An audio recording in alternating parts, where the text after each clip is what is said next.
खुदावंद यीशु मसीह के नाम की सिताइश हो, जिसके बड़े फजल के वसीले से हम सब यहाँ पे जमा हैं। आइए हम खुदावंद के पाक कलाम पर गौर करेंगे, निकालेंगे इब्रानियों का खत, उसका 11वां बाब और उसकी आयत नंबर 5 और 6। ईमान ही से हनूक उठा लिया गया ताकि मौत को ना देखे, और चूंकि खुदा ने उसे उठा लिया था इसीलिए उसका पता ना मिला, क्योंकि उठाए जाने से पेशतर उसके हक में ये गवाही दी गई थी कि ये खुदा को पसंद आया है, और बगैर ईमान के उसको पसंद आना नामुमकिन है। इसलिए कि खुदा के पास आने वाले को ईमान लाना चाहिए कि वो मौजूद है और अपने तालबों को बदला देता है। आमीन। एक और हवाला देखेंगे पैदाइश की किताब में, इसी ताल्लुक से, हनूक के ताल्लुक से, पैदाइश की किताब उसका 5वां बाब और उसकी आयत नंबर 21 से 25 तक। और हनूक 65 बरस का था जब उससे मतुसला पैदा हुआ, और मतुसला की पैदाइश के बाद हनूक 300 बरस तक खुदा के साथ साथ चलता रहा, और उससे बेटे और बेटियां पैदा हुई, और हनूक की कुल उम्र 365 बरस हुई। और हनूक खुदा के साथ साथ चलता रहा और वो गायब हो गया क्योंकि खुदा ने उससे उठा लिया था। आमीन।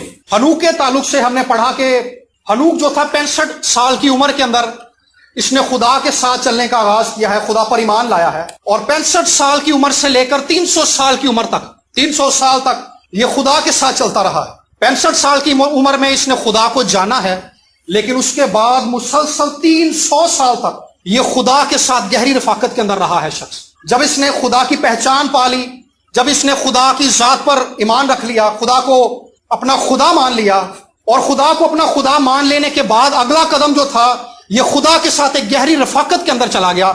जैसे कि इसके ताल्लुक से लिखा कि ये खुदा के साथ साथ चलता रहा। इसकी ईमान की एक वॉक का आगाज शुरू हो गया है इसकी जिंदगी के अंदर, और ये खुदा के साथ एक गहरी रफाकत के अंदर आगे बढ़ा है। और इस रफाकत का अंदाजा आप इस बात से लगा सकते हैं कि ये अगले 300 साल तक खुदा के साथ वफादार रहा। और फिर क्या हुआ है, ये शख्स आसमान पर जिंदा उठा लिया गया है, एकदम से गायब हो गया है। लोगों को इसका पता नहीं मिला, क्योंकि ये शख्स ईमानदार था, ये खुदा पर ईमान ले आया था, और ना सिर्फ ये खुदा पर ईमान लाया था, बल्कि इसके साथ साथ इसने खुदा के साथ अपनी रफाकत का आगाज जो था ईमान के साथ किया था, और उम्र भर उसी ईमान में इसने जिंदगी गुजारी थी 300 साल तक, और उसी ईमान के वसीला से ये जिंदा आसमान पर उठा लिया गया। ईमानदार के लिए इस जमीन पर सबसे अहम बात जो है, किसी भी ईमानदार के लिए, वो जो यीशु मसीह पर ईमान ले आता है, वो जो यीशु मसीह को अपना नजात दहिंदा मान लेता है, सबसे अहम बात उसके लिए ये है, जो बराह रास्त उसकी रूहानी तरक्की पर असरअंदाज होती है,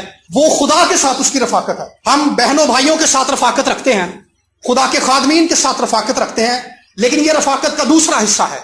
इसका जो पहला हिस्सा है वो खुदा के साथ बराह रास्त रफाकत है। जैसे हम अपने बहन भाइयों के साथ बातचीत करते हैं, गुफ्तगू करते हैं, अपने दिल का हाल उन्हें बताते हैं, इसी तरह से एक ईमानदार से खुदा तकाजा करता है कि वो खुदा के हुजूर बैठे और अपने दिल का हाल खुदा को बयान करे और खुदा की बातें मुझसे सुने। सबसे अहम बात ये ईमानदार के लिए है कि जब वो खुदा के हुजूर में जाता है तो खुदा अपनी जात को उसी रफाकत के अंदर उस पर जाहिर करता है। खुदा अपनी जात का इदराक, अपनी जात की समझ उस शख्स को बख्शता है, क्योंकि वो शख्स खुदा की हजूरी में बैठा हुआ है, खुदा का इंतजार कर रहा है, वो खुदा का मुंतजिर है, वो इस बात का मुतलाशी है कि खुदा अपनी जात को उस पर जाहिर करे, खुदा अपने कलाम को उस पर जाहिर करे, खुदा अपने पाकरू को उस पर जाहिर करे, पाकरू के वसीला से उसकी जिंदगी को लीड करे, वो इस बात का मुतलाशी है। और हनूक इस स्टेप के अंदर कामयाब हो गया। ये 300 साल तक खुदा के साथ वफादार रहा, खुदा के साथ चलता रहा। और यहूदा के खत है, उसका एक ही बाप है कि इस शख्स ने एक नबूवत भी की थी, खुदा के पाकरू ने इस शख्स को रहनुमाई भी बख्शी थी। यानी जब ये खुदा की रफाकत के अंदर बैठा हुआ है तो खुदा ना सिर्फ अपनी जात को इस पर रिवील कर रहा है, अपनी जात को इस पर जाहिर कर रहा है, बल्कि पाकरू के वसीला से इसकी लाइफ को लीड भी कर रहा है। आने वाले दिनों के अंदर क्या होगा, यीशु मसीह आकर क्या करेंगे, उस नबूवत के अंदर इस शख्स ने बयान किया। क्यों? क्योंकि ये खुदा का मुतलाशी है, ये इस बात का मुंतजिर है, ये खुदा का इंतजार कर रहा है कि खुदा अपनी हजूरी के अंदर अपने आप को इस शख्स पर जाहिर कर दे। ईमानदार की जो रूहानी तरक्की इस बात के अंदर पिनहा है कि वो खुदा के हजूर में शख्सी तौर पर बैठे, वो अपने कमरे को बंद करे और खुदा के हजूर में बैठे और खुदा का इंतजार करे कि खुदावंद मैं तेरे हजूर मौजूद हूं, अपनी जात को मुझ पर जाहिर कर, अपने कलाम को मुझ पर जाहिर कर, अपने कलाम की समझ मुझे इनायत कर, इस जमीन पर मैंने किस तरह से जिंदगी गुजारनी है, मुझ पर अपनी हजूरी को जाहिर कर दे, तू मेरे लिए क्या है, इस बात को मुझ पर जाहिर कर दे। हनूक इस स्टेप के अंदर कामयाब हो गया था। एक बड़ा खूबसूरत खादम है खुदा का, बख्त सिंह। वो शख्स रफाकत के अंदर खुदा के साथ इस कदर मजबूत था कि खुदा बराह रास्त उसको ये बताता था कि बेटा तूने ट्रेन पकड़नी है, اور तूने इस ट्रेन में बैठकर फलानी जगह पर जाकर ट्रेन पर उतरना है, वहां से टांगे पर बैठकर उस गांव के अंदर जाना है, उसके फलां चौक के अंदर खड़े होकर तूने मनादी करनी। इस किस्म की रहनुमाई ईमानदारों को उस वक्त नसीब होती है जब वो खुदा की हजूरी में खुदा का इंतजार करते हैं, खुदा का इंतजार करते हैं ताकि खुदा अपनी मर्जी को, अपने माइंड को उस पर जाहिर करे।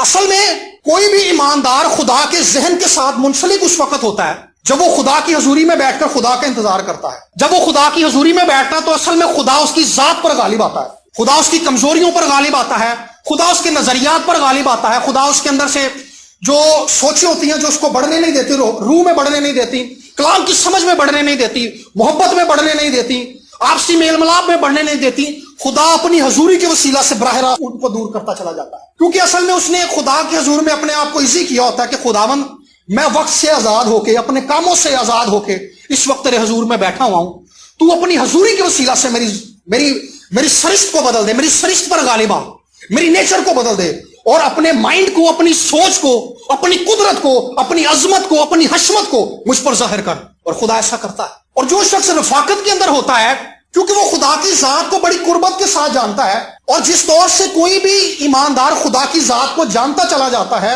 उसी तौर उसका खुदा के साथ रिश्ता गहरा होना शुरू हो जाता है। असल में खुदा की तरफ से रिश्ता पहले दिन से ही गहरा होता है, कमजोरी हमारे एंड से होती है। लेकिन जैसे जैसे हम खुदा को जानना शुरू कर देते हैं, खुदा को पर्सनली तौर पर हम जानते हैं कि खुदा अपने आप को जैसे ही हम पर जाहिर करता है। शागिर्दों के लिए यीशु मसीह हर रोज नया था।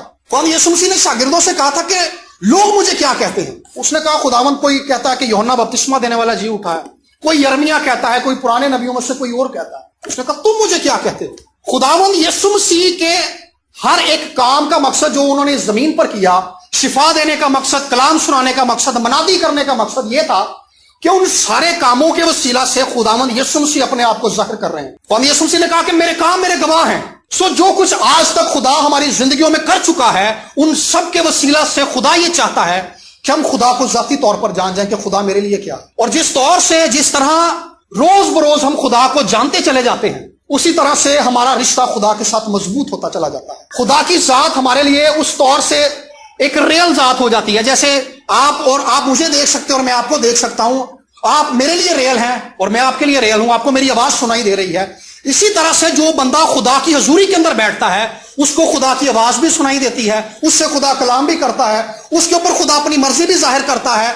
उसके लिए खुदा की जात बहुत ज्यादा रियल होती है, क्योंकि वो खुदा की हजूरी में बैठता है, खुदा अपनी जात को उस पर जाहिर करता है। लोग जो होते हैं, कई बार ऐसा कहा जाता है कि आए हम भाई इस बात के लिए दुआ करें। एक आम बात है, अगर आज के दौर में हम ये बात करें कि हमारे मुल्क की हालत बदल जाएगी और अदारों की हालत बेहतर हो जाएगी, तो एक गैर ईमानदार शख्स के लिए ये बात मानना जो है नामुमकिन है। लेकिन वो शख्स जो खुदा की कुदरत से, खुदा की जात से वाकिफ है, वो इस चीज पर ईमान रख सकता है कि भाई ये मुझसे नहीं हो सकता, हमसे नहीं हो सकता, लेकिन खुदा ऐसा कर सकता है। तो हमारे अंदर ये एतकाद कि खुदा हमारी दुआओं का जवाब देगा, खुदा हमारी जिंदगी को बेहतरी की तरफ लेकर जाएगा, खुदा हमारे घरानों को बहाली की तरफ लेकर जाएगा, खुदा हमारे घरानों के अंदर और हमारी जिंदगी के अंदर अपनी बरकत को उंडेलेगा, इस चीज का एतकाद हमें खुदा की रफाकत में बैठकर होता है। जॉर्ज मूलर की जो जिंदगी है, उस शख्स ने 9000 यतीम बच्चों को पाला है और उसने अपनी सारी जिंदगी किसी से डोनेशन नहीं मांगा, क्योंकि वो खुदा की जात से जाती तौर पर वाकिफ था। खुदा को जानता था कि जब मैं खुदा से दरखास्त करूंगा तो खुदा मुझे दे देगा, और इसी तरह से होता था। एक रोज क्या हुआ, उसके जो बच्चे थे, जो यतीम बच्चे थे, उनके पास खाने के लिए नहीं था। असिस्टेंट ने उसे आके बताया कि सर बच्चों के नाश्ते के लिए हमारे पास इंतजाम नहीं है। उसने कहा कोई बात नहीं। नाश्ते का टाइम आ गया, बच्चे टेबल पर बैठ गए। उसने बच्चों से कहा बेटा आओ दुआ करें उस ब्रेड के लिए जो खुदा ने हमें मुहैया कर दी। बच्चों ने शुक्रगुजारी की दुआ कर दी।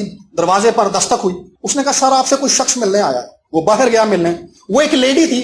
उसने बताया कि जी मेरी साथ वाली गली के अंदर बेकरी है और खुदावंद का फरिश्ता रात 2 बजे मुझ पर ख्वाब में जाहिर हुआ है। उसने मुझे बताया कि जो ऑर्फन सेंटर, जो यतीम खाना साथ वाली गली के अंदर है, उसके बच्चों के पास नाश्ते के लिए कुछ भी नहीं है, उनके लिए ब्रेड बनाना शुरू कर दे। वो ब्रेड लेकर आ गए, बच्चों को ब्रेड मिल गई। उसने बच्चों से कहा बेटा अब उस दूध के लिए भी दुआ करें जो आप हर रोज पीते हैं, उस दूध के गिलास के लिए भी। बच्चों ने उसके लिए भी शुक्रगुजारी कर दी। फिर से बेल बजी। वो बाहर गया। एक बंदा और आया। उसने कहा जी मैं दूध की गाड़ी यहाँ से लेकर गुजर रहा था, गाड़ी में किसी वजह से खराबी आ गई है, तो शहर यहाँ से दूर है, गाड़ी सही नहीं हो सकती, तो मुझे किसी ने बताया कि यहाँ पे ऑर्फन सेंटर है, तो अगर दूध यहाँ पे पड़ा रहा तो खराब हो जाएगा, तो मेरे दिल में आई है कि दूध मैं आपको डोनेट कर दूं। देखें उस शख्स के लिए खुदा किस कदर रियल है, क्योंकि वो खुदा के साथ पर्सनली तौर पर रफाकत में बैठता है। हमारी जिंदगी उस वक्त मायूस और नाउमीद होती है जब हम खुदा के साथ रफाकत के अंदर कमजोर हो जाते हैं। खुदा के साथ हमारा रिश्ता उतना ज्यादा मजबूत होता जाएगा जितना ज्यादा हम खुदा की हजूरी में बैठेंगे, जितना ज्यादा हम कलाम पढ़ेंगे। सिर्फ कलाम पढ़ना, दुआएं करना और बाइबल मुकद्दस को पढ़ना और किताबें पढ़ना बाइबल मुकद्दस के ताल्लुक से, इन सब का मकसद ये है कि हम खुदा को जाती तौर पर जान जाए। और अगर हम इनको दुआया रूह में पढ़ते हैं तो इनका असर और बढ़ जाता है। दुआया रूह में पढ़ने का मकसद ये है कि एक आयत पढ़ी है जिसमें हमने पढ़ा है कि खुदा हमें बरकत देता है, तो हम दुआया रूह में उस वक्त खुदा की शुक्रगुजारी करते हैं कि खुदा तूने कहा कि मांग तो मैं कौमों को तेरी मिरास कर दूंगा। उसी वक्त खुदा की शुक्रगुजारी करना शुरू कर देते हैं। ये दुआया रूह में पढ़ना है। जब हम इस काम को दुआया माहौल में करते हैं तो हमारी तरक्की ऑटोमेटिक शुरू हो जाती है, क्योंकि खुदा का पाक रूह हमारी जिंदगी पर जुम्बश करना शुरू कर देता है। ये शख्स जो है ये खुदा के साथ रफाकत में बहुत गहरा है। राइनहार्ड पॉन्टी ने एक लाजवाब और बेमिसाल खिदमत अफ्रीका के अंदर की है। उसकी 50 साल खिदमत के दौरान 76 करोड़ लोगों ने, कितने लोगों ने जी?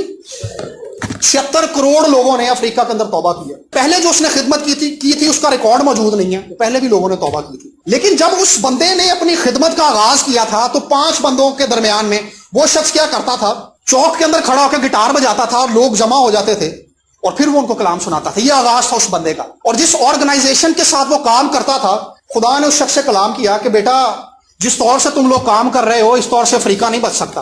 अफ्रीका को बचने के लिए सदियां चाहिए, तू इनको छोड़ दे, मैं तुझे इस्तेमाल करूंगा। अब उस शख्स के लिए एक ऐसा मौका आ गया है कि या तो वो खुदा की बात का यकीन कर ले या अपनी ऑर्गेनाइजेशन के साथ चलता रहे। ऑर्गेनाइजेशन के साथ चलने का मकसद यह था कि उसको तनख्वाह भी मिलती थी, उसकी जरूरियात भी पूरी होती थी और लोग उसके साथ सपोर्टर भी थे।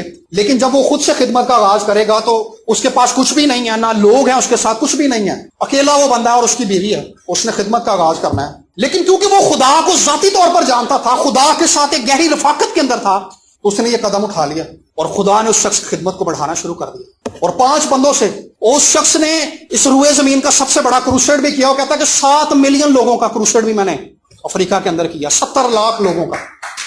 इसकी बुनियाद क्या है? क्योंकि वो शख्स खुदा को जाती तौर पर जानता है, खुदा के साथ रफाकत के अंदर है। वो ईमानदार जो रफाकत के अंदर है, उस शख्स की जिंदगी जो है दूसरे लोगों से मुख्तलिफ होगी। वो खुदा को जाती तौर पर जानता है, मजबूत है। वो आंधियां आएंगी, तूफान आएंगे, वो शख्स कायम रहेगा। लेकिन वो शख्स वीक है, वो एक दिन दुआ करवाने आता है, अगले दिन फिर वीक हो जाता है। क्यों? क्योंकि वो खुदा को जानता नहीं है। आगाज में हमें इस चीज की जरूरत पड़ती है, दूसरों की सपोर्ट की, दूसरों की रफाकत की भी, हमेशा ही बल्कि रफाकत की जरूरत पड़ती है। लेकिन आगाज में शुरू में हमें किसी के धक्के की भी जरूरत पड़ती है। लेकिन ईमानदार को सारी जिंदगी धक्का स्टार्ट नहीं रहना चाहिए। खुदा ये तकाजा करता है कि वो अपने बहन भाइयों के बाद अब मुझ पर भी तवक्कल करना सीखे। तो मेरे अजीजों, आज मैं आपको उभारूंगा कि आप अपने शख्सी ताल्लुक को खुदा के साथ और मजबूत करें। और जब आप पर्सनल दुआएं करें, कलाम पढ़ें, बाइबल पढ़ें, तो इस सब के वसीला से खुदा को कहें कि खुदा अपने आप को, अपनी जात को मुझ पर रिवील कर, अपनी जात को मुझ पर जाहिर कर। और बख्शिंग ने भी ऐसा ही किया था। वो इंजीनियर बनने गया इंग्लैंड के अंदर, फिर कनाडा के अंदर चला गया। पाकिस्तान बनने से पहले उस दौर के अंदर जब लोगों के पास बाहर जाने के लिए पैसा भी नहीं था, उस दौर में वो इंग्लैंड से इंजीनियरिंग करके आ रहा है। और जब इंजीनियरिंग करके कर ही रहा था तो वहीं पे उसने मसीह यीशु को कबूल कर लिया। तो खुदावन ने उससे कहा कि बेटा आज तुझे फैसला करना है कि क्या तू मेरी खिदमत करेगा, इंजीनियर बनने के फैसले को तर्क करेगा, अपने खानदान को छोड़ देगा और मेरी खिदमत करेगा। और उस शख्स ने इस फैसले को मान लिया। उसने कहा खुदा मैं तेरी खिदमत करूंगा। और उस शख्स ने एक ऐसी खिदमत इस जमीन पर की है, हिंदुस्तान और पाकिस्तान के अंदर जिसका जवाब, बल्कि पूरी दुनिया के अंदर उसने खिदमत की है। और सिंध के इलाके के अंदर वो बंदा गया है, उसको सिंधी जबान नहीं आती, उसने पंजाबी के अंदर कलाम सुनाना शुरू कर दिया और सिंधी लोगों को सिंधी जबान में उसकी समझ आ रही है। क्यों? क्योंकि उसने कीमत अदा की थी। वो खुदा को जाती तौर पर जानता था, रफाकत के अंदर बैठा हुआ है वो शख्स। थोड़े दिन पहले मैं पौलुस की लाइफ पर एक जो वीडियो थी वो देख रहा था। तो जब पौलुस पर खुदा यीशु मसीह जाहिर हो जाते हैं, उसकी आंखों पर छिलके बन जाते हैं, तो खुदा हननिया से कलाम करता है कि जा मेरे बंदे पौलुस के पास जा और उसको कलाम सुना। तो हननिया उस वक्त दुआ कर रहा होता है, खुदा उस बंदे की तलाश कर रहा है जो खुदा के हुजूर में बैठा हुआ है।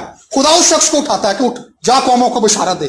आज खिदमत करने का जज्बा, कलाम सुनाने का जज्बा हर शख्स के अंदर है, लेकिन कोई भी शख्स खुदा की हजूरी के अंदर बैठना नहीं चाहता। खुदा किसी भी ईमानदार से, किसी भी खादिम से सबसे पहला तकाजा जो करता है वो ये करता है कि मेरी हजूरी में बैठ और मुझसे सीख। खुदा अपनी जात का इल्म बराह रास्त उसे देता है। शागिर्दों के बारे में वो लोग कहने लगे कि ये तो तालीमी याफ्ता भी नहीं है, मछेरे हैं ये, इनके पास इतना इल्म कहां से आ गया। वो बराह रास्त यीशु मसीह के स्कूल में पढ़े थे, यीशु मसीह से उन्होंने तालीम पाई थी। जो शख्स आज भी खुदा की हजूरी में बैठकर खुदा की जात का इल्म लेता है, खुदा से तालीम याफ्ता होता है, خدا کی ذات کی سمجھ حاصل کرتا ہے, خدا کا ادراک حاصل کرتا ہے, وہ واقعی دوسروں سے مختلف ہوتا ہے. جیسے پطرس کے سائے سے بھی لوگ شفا پا رہے تھے. کیوں؟ کہ وہ خدا کی حضوری میں بیٹھا تھا, خدا کی رفاقت کے اندر تھا. تو ہنوک جو تھا وہ خدا کی رفاقت کے اندر بیٹھنے والا شخص تھا. 300 سال تک یہ مسلسل خدا کی رفاقت کے اندر رہا ہے, اور خدا کو اس نے شخصی طور پر جانا ہے, اور مسلسل چلتا رہا ہے. ایمان کا ایک سٹیپ یہ ہے کہ ایک سٹیپ میں ہم خدا پر ایمان لاتے ہیں, اور دوسرا سٹیپ یہ ہے کہ ہم عمر بھر اپنی زندگی ایمان سے گزارتے ہیں. ہنوک نے یہ بھی کیا تھا, لکھا کہ بغیر ایمان کے اس کو پسند آنا ناممکن ہے, اسی لیے وہ خدا کو پسند آیا تھا. اور جس دور کے اندر ہنوک نے توبہ کی تھی, یہ نوح سے پہلے کا دور تھا, اور اس دور کے اندر بدی جو تھی زمین پر پھیل چکی تھی. بدی کا بول بالا تھا, ہر شخص گناہ میں زندگی گزار رہا ہے, ہر شخص خدا سے دور ہے, ہر شخص بیرا روی کا شکار ہے. زمین پر چوریاں ہو رہی ہیں اور ڈاکے مارے جا رہے ہیں, کوئی کسی کی نظر کے اندر حیا نہیں ہے. اس دور میں سب کچھ یہی تھا, لیکن اس بے دینی کے دور کے اندر ہنوک نے پاکیزہ زندگی گزاری ہے, کیونکہ وہ خدا کی رفاقت کے اندر ایمان کے ساتھ خدا کے ساتھ چلنے والا بندہ ہے. جس دور کے اندر ہم آج موجود ہیں, اس دور کے اندر پاکیزگی کے ساتھ خدا کے ساتھ چلنا بڑا مشکل ہے. آزمائش سے, گناہ کی آزمائش جو ہے وہ کسی بھی ذریعے سے ایماندار کو الجھا لیتی ہے. ٹی وی دیکھتے ہوئے, فیس بک پر, انسٹاگرام پر, انٹرنیٹ پر, کسی بھی ذریعے سے راہ چلتے ہوئے بھی کسی بھی بندے کو ابلیس جو ہے بڑی آسانی سے ٹریپ کر لیتا ہے. لیکن اس دور کے اندر بھی وہی بچے گا جو خدا کی حضوری کے اندر بیٹھا ہے, جو ایمان سے خدا کا منتظر ہے کہ خداوند اگر تو مجھے لے کر چلے تو میں فتح یاب زندگی گزاروں گا, جیسے اس شخص نے فتح یاب زندگی گزاری. ایمانداروں کو بدی سے بچنا ہے, حرام کاری سے بچنا ہے, شہوت پرستی سے بچنا ہے, لیکن اس کے ساتھ ساتھ ایک بڑا اہم کام جو ہے پاکیزگی میں چلنے کے تعلق سے بتا رہا ہوں. موسیٰ سے خدا نے کہا تھا کہ جس جگہ تو کھڑا ہے اپنی جوتی اتار دے, کیونکہ وہ جگہ پاک ہے. جبرائیل فرشتہ جو تھا وہ 3 بار زمین پر آیا. دانیل کے پاس آیا, زکریا کاہن کے پاس آیا, یوحنا بپتسمہ دینے والے کے باپ کے پاس, اور مریم کے پاس. اور جب وہ زکریا کے پاس آیا, اس نے کہا کہ میں خدا کی حضوری میں کھڑا رہتا ہوں. کہاں کھڑا رہتا ہوں جی؟ خدا کی حضوری میں کھڑا رہتا ہوں. یعنی وہ صرف زمین پہ 3 بار آیا, وہ 3 بار وہاں سے زمین پہ آیا, اس کے بعد وہ آج تک خدا کی حضوری میں ہی ہے. جس جگہ پہ میرے عزیزو خدا موجود ہے, اصل میں وہ جگہ پاک ہے. مسیح یسوع کا خون جب ہمیں دھو دیتا ہے, تو اس خون سے دھل جانے کے بعد کسی بھی شخص کے پاس یہ استحقاق ہے, اس کے پاس یہ شرف ہے, اس کو یہ بات نصیب ہوتی ہے, اس پر یہ رحم کیا جاتا ہے کہ وہ براہ راست خدا کے تخت کے سامنے چلا جائے. اس کائنات کے اندر کوئی پاکیزہ مقام ہے, وہ براہ راست وہ جگہ ہے جہاں پہ خدا خود موجود ہے. اسی لیے خدا نے موسیٰ سے کہا تھا کہ جوتی اتار دے, کیونکہ میں یہاں پہ موجود ہوں. اصل میں خدا ایماندار سے یہی تقاضا کرتا ہے کہ وہ خدا کی ڈیپ پریزنس کے اندر رہے, جہاں پہ خدا موجود ہے. ہم کیا کرتے ہیں, 2 منٹ کے لیے جاتے ہیں, 3 گھنٹے کے لیے جاتے ہیں, پھر باہر آ جاتے ہیں. لیکن جبرائیل نے کہا کہ میں خدا کی حضوری میں کھڑا رہتا ہوں. اور موسیٰ کی اگر ہم لائف کو دیکھیں تو موسیٰ بھی جو ہے وہ خدا کی حضوری میں بیٹھنے والا بندہ ہے. اور ایماندار کی زندگی اس وقت مضبوط ہوتی ہے جب وہ خدا کی حضوری میں بیٹھتا ہے. اصل میں خدا کی ہولینس, خدا کی قدوسیت, خدا کی پاکیزگی اس شخص پر غالب آتی ہے. اور خدا کی پاکیزگی اصل میں انسان کو پروٹیکٹ کرتی ہے, تو انسان گناہ سے بچتا ہے, ویسے نہیں بچ سکتا. یعنی جو بندہ خدا کی حضوری میں جاتا ہے, خدا کو موقع دیتا ہے کہ خدا میں بیٹھا ہوں تیری حضوری میں. کئی بار ہمارے پاس دعا کے لیے الفاظ نہیں ہوتے, غیر زبانوں میں دعا شروع کر دیتے ہیں, گیت گانا شروع کر دیتے ہیں, لیکن ایک خدا کی حضوری کے اندر ایک مقام ایسا بھی آتا ہے جہاں پہ لفظ ہمارے پاس ختم ہو جاتے ہیں, اور کئی بار ہمارے آنسو بہنا شروع ہو جاتے ہیں, کئی بار آنسو بھی نہیں بہتے. اصل میں وہ وقت ہوتا ہے جب خدا کی حضوری ہمیں ہولڈ کر لیتی ہے, اور جب خدا کی حضوری کسی بندے کو ہولڈ کر لیتی ہے, اصل میں وہ خدا کی پروٹیکشن کے اندر آ جاتا ہے. خدا کسی کی ذات پر اس وقت کام کرنا شروع کرتا ہے. اور خدا ایماندار سے یہی تقاضا کرتا ہے کہ جو بندہ یسوع کے خون سے دھلا ہوا ہے وہ خدا کی اس گہری حضوری کا تجربہ کرے, وہ خدا کی حضوری کے پاک ترین مقام کا تجربہ کرے. یہ ہر ایک ایماندار کے لیے ہے. جو ہیکل کا پردہ اوپر سے نیچے تک پھٹ گیا تھا, اس کا مقصد یہ تھا کہ خدا کی حضوری کا دروازہ ہر بندے کے لیے کھول دیا گیا ہے. ہر بندہ اس زمین پر خدا کی گہری حضوری کا تجربہ کر سکتا ہے. اور یہ کرنا ہم نے کیسے ہے؟ ایمان کے ساتھ کرنا ہے. یسوع کے خون سے دھل جانے کے بعد ہم نے ایمان کے ساتھ خدا کی حضوری میں جانا کہ خداوند میں اپنے دل پر یسوع کے خون کے چھینٹوں کو لے کر, اپنے روح بدن جان پر خون کے چھینٹوں کو لے کر, ماحول فضا پر یسوع کے خون کے چھینٹوں کو لے کر. تھوڑی دیر پہلے جب ہم پرستش کر رہے تھے تو خدا کی حضوری کا جو ماحول تھا یہاں پہ, اصل میں یہی وہ ماحول ہے جس میں خدا چاہتا ہے کہ ہر ایک ایماندار اپنے گھر میں بھی رہے. چرچ میں آ کر تو ہم رہتے ہیں, لیکن کیا ہم گھر میں بھی رہتے ہیں؟ خدا ہمیں اسی ماحول میں رکھنا چاہتا ہے. خدا تیار کھڑا ہے, لیکن خدا ہمارا انتظار کر رہا ہے کہ ہم کب اپنے کمرے کے اندر جائیں اور دروازہ بند کریں اور خدا کے منتظر ہوں, خدا کے ساتھ رفاقت میں بیٹھیں اور خدا سے کہیں کہ خداوند اپنی پاکیزگی کو ہم پر ظاہر کر دے, اپنی ذات کو ہم پر ظاہر کر دے. اور ہنوک کی زندگی جو ہے یہ اس طور سے بھی بڑی اہم زندگی ہے کیونکہ اس بندے کی یہ جتنا ذکر ہم نے پیدائش کی کتاب میں اور آگے پڑھا ہے عبرانیوں کے خط کے اندر اس کا ذکر صرف اتنا ہی ہے، بہت زیادہ اس کی لائف کا ذکر نہیں ہے، لیکن اس کا ذکر بہت تھوڑا ہے لیکن بہت اہمیت کا حامل ہے۔ خدا نے اس کی زندگی کے وسیلہ سے کلام کیا ہے، اس کی لائف کے بارے میں جو کچھ بتایا گیا اصل میں وہ خدا کا کلام ہے۔ خدا اس کی زندگی کے وسیلہ سے بات کر رہا ہے، یا کہہ لیں کہ اس کی زندگی ایک تمثیل ہے کہ جس طور سے اس نے ایمان رکھا ہے اور اس کے ایمان کے جواب میں موت اس پر غالب نہیں آ سکی۔ خدا نے موت کو شکست دے دی ہے، موت کو حکم دے دیا کہ تو اس شخص پر غالب نہیں آئے گی، بلکہ یہ شخص زندہ اٹھا لیا گیا ہے کیونکہ اس شخص نے خدا پر ایمان رکھا تھا اور اپنی ساری زندگی ایمان میں گزاری تھی۔ آج بھی ہر وہ شخص جو یسوع پر ایمان رکھتا ہے موت بھی اس پر غالب نہیں آ سکتی۔ اس زمینی زندگی میں رہتے ہوئے ہم مر جائیں گے، لیکن مرنے کے بعد ایک ایسی زندگی کا آغاز ہو جائے گا جو کبھی ختم نہیں ہوگی۔ ایماندار کے لیے امید صرف اس زمین میں نہیں ہے بلکہ مرنے کے بعد بھی ہے۔ لکھا ہے کہ وہ موت سے نکل کر زندگی میں داخل ہو گیا۔ اس شخص نے موت کا تجربہ نہیں کیا، لیکن یسوع مسیح کے جی اٹھنے کی قدرت کے وسیلہ سے کوئی بھی شخص جو موت کے اندر جاتا ہے، جیسے یسوع مسیح مر گئے، دفن ہوئے اور عالم ارواح میں اتر گئے، لیکن فتح کے ساتھ مردوں میں سے جی اٹھے، موت کا مزہ چکھا یسوع مسیح نے، اسی طرح سے زمین پر رہنے والا ہر وہ شخص جو یسوع مسیح پر ایمان لاتا ہے، جب وہ یسوع پر ایمان لے آتا ہے تو موت کے بندھن اس کے لیے کھل جاتے ہیں۔ موت اس پر فتح نہیں پا سکتی کیونکہ وہ خدا کی ذات پر ایمان لے آیا، زندگی پر ایمان لے آیا، خدا کی زندگی اس سے نصیب ہوتی ہے اور موت اس پر غالب نہیں آ سکتی۔ وہ براہ راست ہمیں لگتا ہے کہ وہ زمین سے چلا گیا ہے، لیکن وہ زمین سے گیا ہے، لیکن وہ ایسی زندگی کے اندر داخل ہو گیا ہے جس میں نہ تو کوئی دکھ ہے، جس میں نہ پریشانی ہے اور نہ ہی گناہ ہے۔ اس زمین پر جو پریشانیاں اور جو دکھ موجود ہیں، اصل میں ان سب کے پیچھے گناہ موجود ہے، اور اس زمین کو چھوڑتے ہوئے سب سے زیادہ خوشی کی بات جو کسی بھی ایماندار کے لیے ہوگی کہ وہ گناہ سے چھوٹ گیا۔ اور میرے عزیزو، جیسے خدا نے اس بندے کی زندگی کے وسیلہ سے کلام کیا ہے، کوئی بھی شخص جو ایماندار ہے، جو یسوع پر ایمان رکھتا ہے، وہ مر کر بھی زندہ ہو جائے گا۔ وہاں یسوع مسیح نے کہا تھا قیامت اور زندگی تو میں ہوں، جو مجھ پر ایمان لاتا ہے وہ مر بھی جائے تو بھی زندہ رہے گا۔ لیکن وہ شخص جو یسوع پر ایمان نہیں رکھتا، یسوع کو اپنا نجات دہندہ نہیں مانتا، جس نے اپنی زندگی یسوع کو نہیں دی، وہ مر کر مرا ہی رہے گا۔ یہ تلخ بات ہے لیکن یہ حقیقت ہے، لیکن ایمانداروں کے لیے امید موجود ہے اس میں۔ اصل میں زندگی جو ہے یہ خدا کی برکت ہے، اس زمین پر بھی جو زندگی ہے یہ خدا کی برکت ہے۔ مجھے یہ بات بڑی دیر کے بعد سمجھ آئی۔ خدا نے انسان کو مرنے کے لیے پیدا نہیں کیا تھا، اس کو زندہ رہنے کے لیے پیدا کیا تھا، لیکن جب آدم نے گناہ کر دیا پھر گناہ کی جو سزا تھی وہ موت تھی، لیکن مسیح یسوع میں ہمیں ہمیشہ کی زندگی دی گئی۔ خدا چاہتا ہے کہ ہم اس زمین پر بھی ایک ایسی زندگی گزاریں جو ہنوح کی زندگی کی طرح ایک فتح مند زندگی ہو، جس کے وسیلہ سے فقط خدا کے نام کو عزت اور جلال ملے، جس کے وسیلہ سے دوسرے لوگ مضبوط ہوں، جس کے وسیلہ سے دوسرے لوگوں کو برکت ملے، جس کے وسیلہ سے جو کمزور شخص ہے، جو نا امید شخص ہے، اسے بھی زندگی میں جینے کی امید دکھائی دے۔ لیکن یہ اسی وقت ہوگا، اس شخص کے وسیلے سے ہوگا جو خدا پر ایمان رکھتا ہے اور جس نے اپنی زندگی کے اندر ارادہ کیا ہے کہ وہ اپنی ساری زندگی خدا پر توکل کرتے ہوئے گزار دے گا۔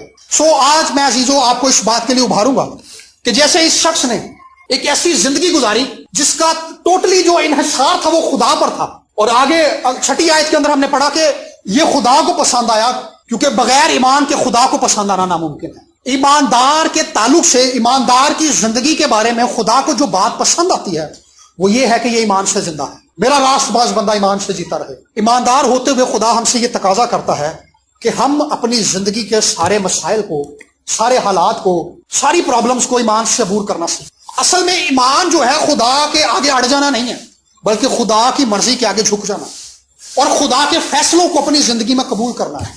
خدا ہم سے کیا چاہتا ہے، خدا ہماری زندگی میں کیا تبدیلی چاہتا ہے، اس تبدیلی کے لیے اپنے آپ کو خدا کے حضور میں پیش کر دینا، اصل میں یہ ایمان، اپنے آپ کو مکمل طور پر خدا کے ہاتھ میں دے دینا کہ جو کچھ خدا میرے لیے کرے گا وہ بہترین ہوگا، یہ ایمان۔ کئی بار ہم کہتے ہیں کہ جو میں اپنی مرضی پر اٹکا ہوا ہوں یہ ایمان ہے، زیادہ تر یہ ایمان نہیں ہوتا۔ اصل میں یہ انسان کی اپنی سٹبرنس ہوتی ہے، انسان کا اپنا اڑیل پن ہوتا ہے۔ بعض اوقات ہم ایمان کی حالت کے اندر نہیں ہوتے، لیکن ہمیں ایسا لگتا ہے کہ ہم ایمان کی حالت کے اندر ہیں۔ ایمان کی حالت کے اندر رہتے ہوئے ہم خدا کی مرضی کو بھی پورے طور پر جانتے ہیں اور خدا کو بھی پورے طور پر جانتے ہیں کہ خدا یہ کرنا چاہتا ہے، خدا کی یہی مرضی، اور خدا اس کے لیے آپ کو راہ بھی دکھاتا ہے۔ لیکن آئیں ہماری زندگی کے اندر جو حالات اور جو مسائل ہیں ان کو ایمان سے عبور کرنا شروع کریں۔ پریشانیاں ہیں، دکھ ہیں، مسائل ہیں، روپے پیسے کی کمی ہے، ٹینشنیں ہیں، یہ زمین پر رہیں گی، لیکن ایمان خدا نے ہمارے اندر اسی لیے ڈالا ہے تاکہ ہم ایمان سے ان کو عبور کر سکیں۔ خدا ہماری زندگی کے اندر سے ٹینشنوں کو دور نہیں کرتا، ہم ان پر فتح پا کے آگے بڑھ جاتے ہیں، پھر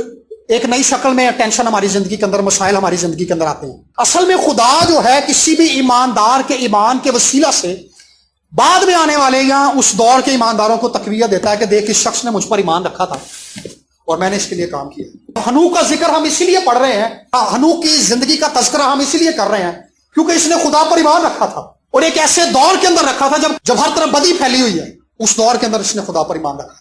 تو آئیں اس بے دینی کے دور کے اندر ہم بھی خداوند پر توکل کرنا شروع کریں اپنی زندگی کے سارے معاملات کے لیے کہ اس زمین پر رہتے ہوئے خدا اپنی قوت, اپنے زور, اپنے پاک روح, اپنے کلام کے وسیلہ سے ہمیں مسیح کی ذات پر ڈھالتا چلا جائے گا اور ہماری زندگی کو فتح میں بڑھاتا چلا جائے گا. آئیں آنکھوں کو بند کریں گے اور خدا سے شخصی طور پر کہنا شروع کریں گے کہ خداوند میں اپنی زندگی ایمان میں گزارنا چاہتا ہوں, میں اپنی زندگی ایمان میں گزارنا چاہتی ہوں کیونکہ بغیر ایمان کے میرے عزیزو لکھا ہے اسے پسند آنا ناممکن. اگر آج تک ہم ایمان بھی نہیں رکھ پائے, ہم بہت ساری باتوں میں کمزور بھی ہوتے ہیں, تو ایک شخص یسوع مسیح کے پاس آیا تھا, اس نے خداوند سے کہا تھا کہ خداوند اگر تو کچھ کر سکے. خداوند نے کہا جو ایمان رکھتا ہے اس کے لیے سب کچھ ہو سکتا ہے.